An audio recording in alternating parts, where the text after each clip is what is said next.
We'll get you up here. Anyway, while Jim is putting up the slides, I enjoyed that last presentation because it sort of set the stage. You know, a lot of doctors like myself, we're trained in medicine, but we don't really understand why people get sick. You know, I mean, think about being in a medical school. Like, well, I was in medical school 35 years ago, or 40 years ago, maybe, and they said that when you had high blood pressure, it was essential hypertension, and 90% of it was of an unknown cause. I mean, now today we know that the cause of high blood pressure is basically relentless oxidative stress caused by a myriad of conditions. It can be mercury intoxication, lead intoxication, uremic, whatever it is, you know, insecticides, pesticides, emotional stress. But basically, when you get relentless oxidative stress, you get severe endothelial dysfunction, you get spasm of the endothelial layer, and you get high blood pressure, you know. And it's kind of interesting that we came along. It took us years to really learn this. You know, it's like congestive heart failure. I can tell you congestive heart failure is an energy-starved heart. I mean, there's no doubt about it. I mean, congestive heart failure is a situation where biochemistry is really off, and the production of ATP is outpaced by the consumption of ATP, so it's a heart that's literally starving in energy. But again, that's not really taught. What we do as doctors, you know, we try to treat that heart with pharmaceutical drugs and basically try to get it as a more effective pump. But the essence of heart failure is biochemical and an energetic condition.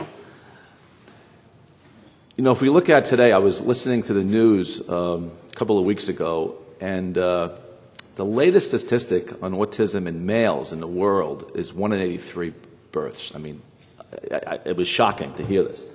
And if you look at the Genome Project, basically where genetically we find out where our weaknesses are. If I was born today, I would be autistic. There's no doubt about it.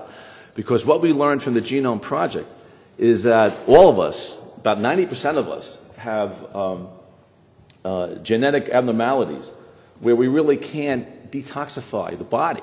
And out of that 90%, 30%, which is myself is included, I'm heavily mercury toxic, by the way, in addition. And one of the reasons is because what I learned through the Genome Project and doing, again, genetic testing on myself, is that I don't have the capability of detoxing the body in ways that it needs to be done.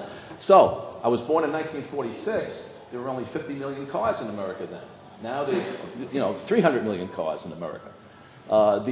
The amount of toxicity that's going on is enormous, whether it's insecticides or pesticides or biphenyls or plastics. I mean, it's just overwhelming. And the aspect that makes this really come into focus is the fact that electricity and wireless technologies have now been the focus of really the source of the human being becoming unsynchronized, so to speak.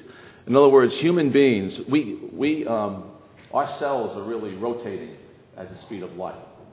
And once our cells get offbeat, or once we become asynchronous, once the energies in our body become chaotic or disturbed, then this sets the stage for physical illness. Now, the reason why I brought up the autistic problem is that we are not even considering, as health professionals, the impact of unhealthy vibrations in the body.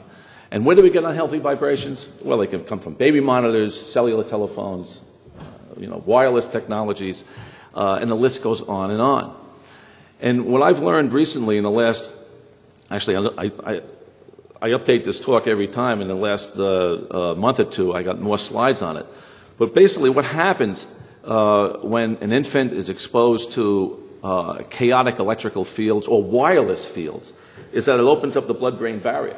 And what's happening to these kids, especially males, because of the testosterone effect, is that when the blood-brain barrier is opened up by chaotic electrical or wireless fields, this makes the infant more susceptible to environmental toxins.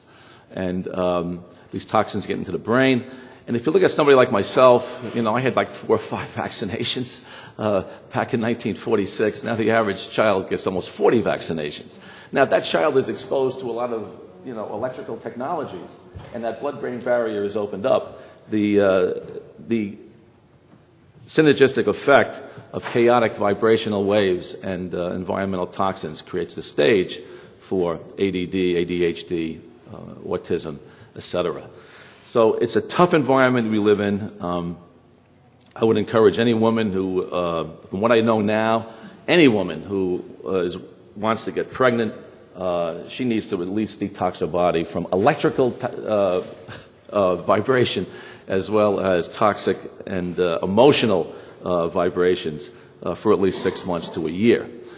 Now, you know, a lot of us are privy to this knowledge, you know. We tell, you know, young mothers not to get dental work done. We tell them not to eat tuna fish. You know, we do these things. We tell them not to eat freshwater fish.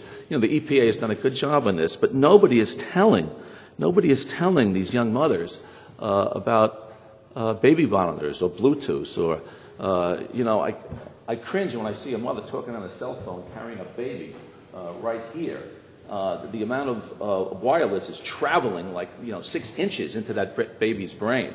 And then when I was doing a newsletter on this, when I looked at some of the data in Europe, one of the countries in Scandinavia, either Finland or Sweden, they actually outlawed cellular phones in children from 5 to 18 because the incidence of brain cancer was 4 times higher than their older counterparts.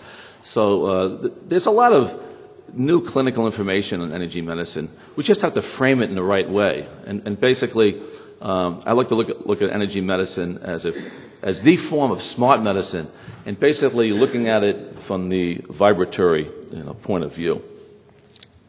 So let me just get into these slides a little bit. And you know, as a previous speaker, energy medicine is really not new. I mean, if you look at this rose and it's opening up, we see the energy of the rose opening up, and all living things, and even non-living things like crystals, you know, have an energy about them. Here's the human body. This is a slide I got from John Parakis' book, looking at some of the energy fields around the body, and then we see the concentrated energy fields, the chakras, the 7 chakras, where energy is focused. You know, my particular specialty as a cardiologist, I focused on the 4th heart chakra.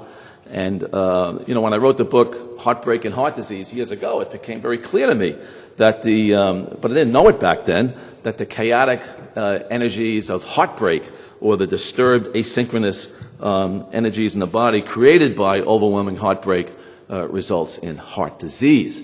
You know, we focus in this country on cholesterol, and cholesterol is the biggest myth. It's the biggest scam of causing heart disease. I mean, most cholesterol is harmless. It's only when it becomes oxidized because of relentless emotional stress or heavy metal intoxication or lipid peroxides or, you know, any of the chemicals, the emotional or the environmental toxicities. If it oxidizes cholesterol, it can predispose that person to inflammation, which can lead to heart disease.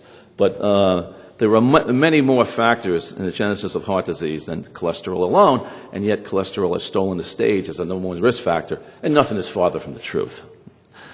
So what I learned as a young cardiologist is that basically one of the major factors in heart disease is loss of love, and when we don't experience unconditional love, or we have the loss of love, we tend to freeze, you know, emotionally. And basically, when we freeze emotionally, we develop a chaotic vibrational breathing. And actually the Poles in Poland discovered this when they looked at type A individuals, or individuals who were rushed in their speaking or not able to, or who were finishing sentences for other people, or were breathing chaotically. They measured through pulmonary function testing, and also they were looking at thromboxane back then, and they were found that individuals with type A behavior or any chaotic breathing were more prone to heart disease because of the thromboxane that was increased that led to blood clotting.